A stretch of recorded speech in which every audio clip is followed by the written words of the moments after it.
In this video, I'll be showing you how to fix webcam not working in Windows 11 and 10. It's a very simple method, so yeah, if you find this video helpful, be sure to drop a like and subscribe. But anyways, getting into it, it's very simple to go ahead and do this.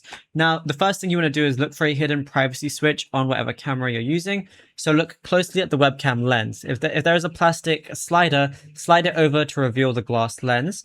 What you also want to do is look at your keyboard's top function row or the side profile of a laptop, if you are using a laptop, and press F10 to flip it back on. Now, what you also need to do is grant permission. So what we're going to do is press the Windows key and I on our keyboard together, and then you want to go to privacy and security. Once you're here, go over to app permissions and go over to camera.